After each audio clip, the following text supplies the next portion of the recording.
দর্শক, বিএনপির নিরঙ্কুশ জয়ের পরে সারা দেশ থেকে খবর আসছে এবং এনসিপি নেতারা, জামাতের নেতারা দাবি করছেন, স্পেসিফিকলি যদি বলা যায় যে এনসিপির নেতারা, এই আক্তার হোসেন, সার্জিস আলম, নাসিরুদ্দিন পাটোয়ারি, আসিফ মাহমুদ সজীব ভূঁইয়া, তারা অভিযোগ করছেন যে বিএনপি এনসিপি জামাত শিবিরের ওপরে সারা দেশে চড়াও হচ্ছে।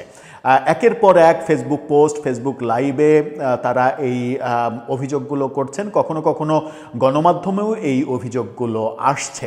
এটাকে অনেকে বলছেন যে গত 1.5 বছরে এনসিপি যে লাগামহীন কর্মকাণ্ড করেছে সেই কর্মকাণ্ডেরই তারা প্রতিদান পাচ্ছে। কিন্তু বাংলাদেশের রাজনীতিতে এটা কি গ্রহণযোগ্যতা পাওয়া উচিত, সেই প্রশ্ন অনেকেই করছেন। চলুন একটু জেনে দেখব যে সারা দেশ থেকে কি খবর আসছে, এনসিপি নেতারা কি অভিযোগ করছেন, তাদের ওপরে সত্যি সত্যি গজব নেমে আসছে কিনা, এই পরিস্থিতি তাদের ফেস করতে কেন হচ্ছে। গত 1.5 বছরে লাগামহীন ঢালাও যে মবের রাজত্ব কায়েম করা হয়েছিল, এখন কি সেই মবই তাদেরকে আক্রমণ করছে? মব কি এখন তাদের দিকে ধাওয়া করছে? তাদের উপরে মব বর্ষিত হচ্ছে, যে মবের সাপোর্টার হিসেবে আমরা গত 1.5 বছর তাদেরকে দেখেছিলাম। চলুন একটু জেনে দেখি সারা দেশ থেকে কি খবর আসছে। আল জাজিরার সাংবাদিক জুলকারনায়ন সাহেব তিনি কি বলছেন, গণমাধ্যম কি বলছে, এনসিপি নেতারা কি বলছেন। থাকবেন পলিটিক্স টিভির নিয়মিত আয়োজনে।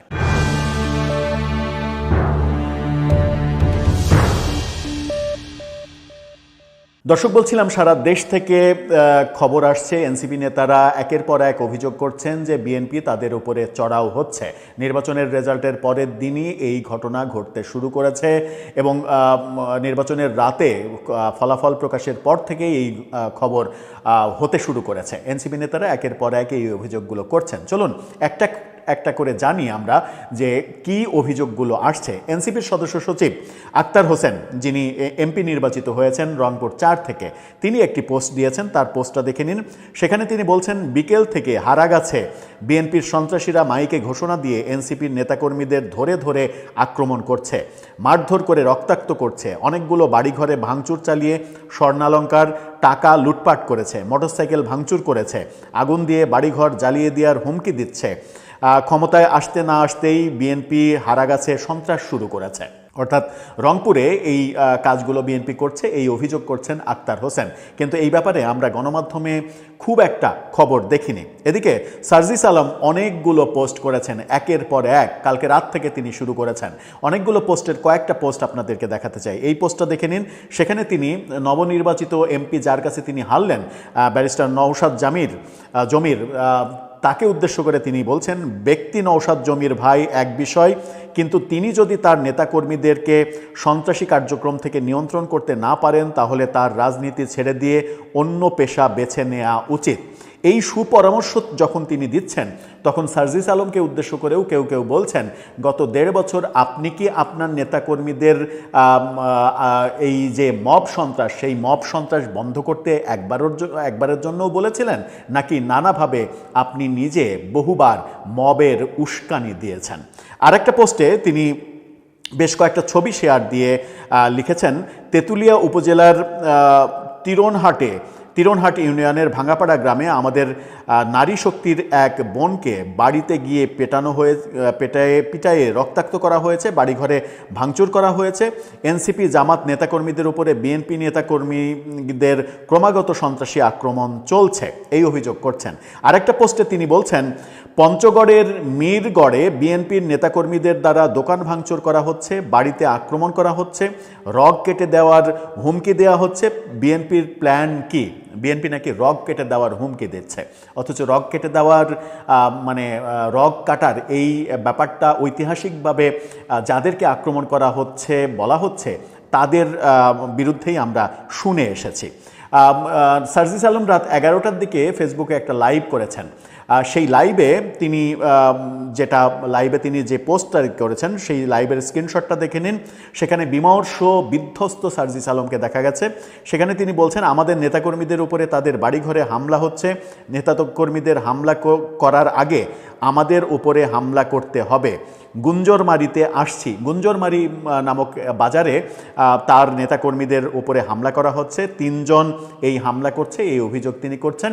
এবং তিনি বিএনপিকে দেখে নেওয়া হবে, বিএনপি ক্ষমতায় গিয়েছে তো কি হয়েছে, তাদের ছাড় দেওয়া হবে না, আমরা প্রয়োজনে আবার আরেকটা জুলাই আনবো, আবার মানে একটা অভ্যুত্থান ঘটাবো, এই ধরনের আহ্বানও তাকে জানাতে আমরা দেখেছি। এই আহ্বানগুলো যখন জানাচ্ছে তখন দৈনিক প্রথম আলো একটি খবর দিচ্ছে। প্রথম আলো বলছে, জামাত কর্মীকে পিটিয়ে জখমের অভিযোগ বিএনপি প্রার্থীর সমর্থকদের বিরুদ্ধে। এটা ভোলা 2 আসনে হয়েছে বলে প্রথম আলো দাবি করছে। এদিকে এনসিপির নেতা আসিফ মাহমুদ সজীব ভূঁইয়া, সাবেক উপদেষ্টা, বহুভাবে সমালোচিত আসিফ মাহমুদ সজীব ভূঁইয়া, তিনি দাবি করছেন, এই ফটোকার্ডটি দেখুন, তিনি দাবি করছেন সারা দেশে এনসিপি নেতাকর্মীদের উপরে হামলা করা হচ্ছে, তাদের বাড়িঘর এবং পরিবার হুমকির সম্মুখীন। আসিফ মাহমুদ সজীব ভূঁইয়া যখন এই কথা বলছেন তখন আমরা দেখছি যে রিউমার স্ক্যানার তারা দাবি করছে মুরাদনগরের একটা মানে আগুনের ছবি দিয়ে এক ধরনের অপপ্রচার করা হয়েছে যে নির্বাচনের পরে আসিফ মাহমুদের এলাকা মুরাদনগরে ঘর বাড়ি জ্বালিয়ে ম্যাসাকার করে দেওয়া হয়েছে। কিন্তু রিউমার স্ক্যানার, এই রিউমার স্ক্যানার না, বাংলা ফ্যাক্ট, তারা এটার মানে অরিজিনাল তথ্য যাচাই করে বলছে যে এই ধরনের ব্যাপার ভুয়া। এই ফটোকার্ডটা দেখে নিন, সেখানে বলা হচ্ছে যে দেবিদ্বারে ঘরে ঘরে আগুন লাগানোর পুরনো ঘটনায় বিএনপিকে জড়িয়ে অপপ্রচার। সেখানে তারা বলছে এই ভিডিওটি চলতি বছরের জানুয়ারির মাঝামাঝি সময়ের ভিন্ন ঘটনার ভিডিও, এর সঙ্গে বিএনপি নেতাকর্মীদের সম্পৃক্ততা পাওয়া যায়নি। গত 14 জানুয়ারিতে দেবিদ্বারের উনঝুটি গ্রামের শব্দর আলী ডাক্তারের বাড়িতে আগুন লেগেছিল, এটি সেই ঘটনার দৃশ্য। অর্থাৎ একটা বাড়িতে আগুন লেগে যাওয়ার ঘটনা, বাড়ি পুড়িয়ে দেওয়ার ঘটনা আজকের ঘটনা বলে, অর্থাৎ গত রাতের ঘটনা বলে চালিয়ে দেয়া হচ্ছে, এই অভিযোগ পাওয়া গেছে ফ্যাক্ট ফাইন্ডিংসে। এদিকে সাংবাদিক জুলকারনায়ন শাহের একটা দীর্ঘ পোস্ট দিয়েছেন, সেখানে বলেছেন যে নির্বাচনের পরে সারা দেশ থেকে অন্তত 50টি অভিযোগ পাওয়া গেছে। সেই 50টি অভিযোগে দেখা গেছে বিভিন্ন জায়গায় এনসিপি এবং জামাত নেতাকর্মীদের ওপরে নানা ধরনের আক্রমণের ঘটনা ঘটেছে। সেই পোস্টটা দেখে নিন, সেখানে তিনি বলছেন যে কয়েক ঘন্টা আগে ডাকসু ভিপি আবু সাদিক এবং আসিফ মাহমুদ সজীব ভূঁইয়া ভিন্ন ভিন্ন পোস্টে দাবি করেছেন দেশ জুড়ে নির্বাচন পরবর্তী বিভিন্ন জায়গায় বিভিন্ন ধরনের ঘটনা ঘটেছে, এবং তারই পরিপ্রেক্ষিতে তিনি ডিটেল দিয়েছেন যে কোন কোন জায়গায় এই ঘটনাগুলোর অভিযোগ এসেছে। এবং এটা জুলকারনায়ন শাহের এই পোস্টে মনে হচ্ছে যে দেশের অনেক জায়গাতেই এই ঘটনাটা ঘটেছে।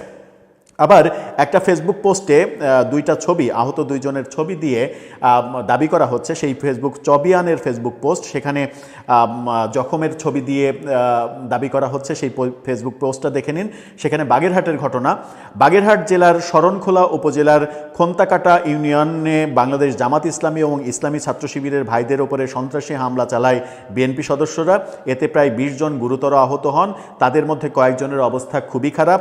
কোন দিকে যাচ্ছে দেশের ভবিষ্যৎ রাজনীতি, এই বিষয়ে বিএনপি তাদের লোকদের এখনই নিয়ন্ত্রণ করতে না পারলে দেশের সার্বিক পরিস্থিতি স্বাভাবিক রাখা তাদের জন্য কঠিন হবে, এই দাবি করা হচ্ছে।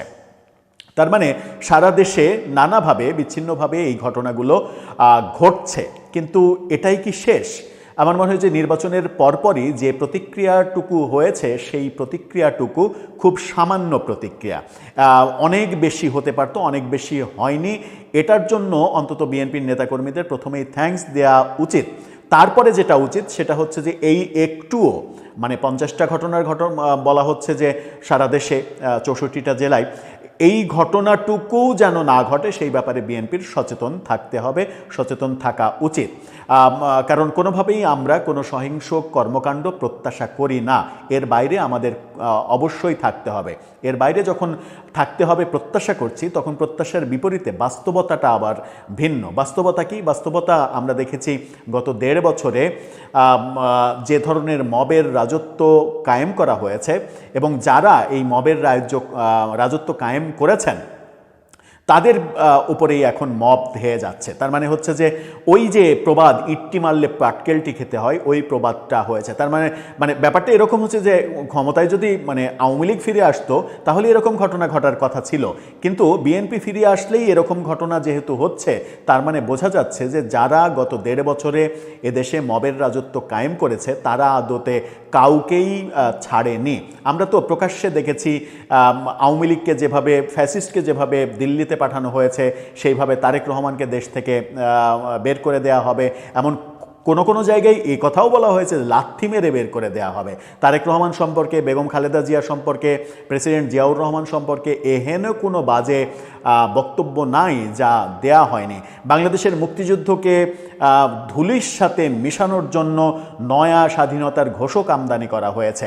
এই ব্যাপারগুলো তো আমরা প্রতিনিয়ত দেখেছি, কিন্তু এই ব্যাপারগুলো দেখার পরেও বিএনপির সহনশীল আচরণ করা উচিত ছিল। কারণ তারা যে ভূমিধস জয় পেয়েছে, এই জয়ের পরে তারা যদি সহনশীলতা দেখাতে পারে তাহলেই একটা উদাহরণ তৈরি হবে যে মানে অন্তত তারা আত্মবিশ্বাস নিয়ে বলতে পারতো কিংবা বলতে পারবে যে কুকুরের কাজ কুকুর করেছে, কামড় দিয়েছে পাই, তাই বলে কুকুরে কামড়ানো কি মানুষের শোভা পায়।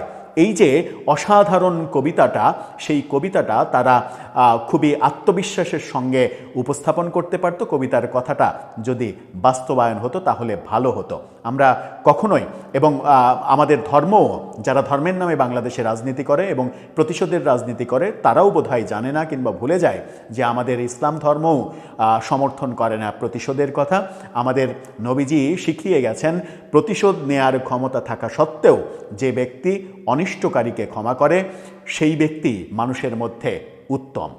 সেই উত্তম মানুষটা কিংবা সেই উত্তম রাজনৈতিক দলটা আমরা সবার মাঝে জন্ম নিক এই প্রত্যাশা করতে পারি শুধু, কিন্তু ঘটনা থামানোর উপায় তো আর আমাদের নেই।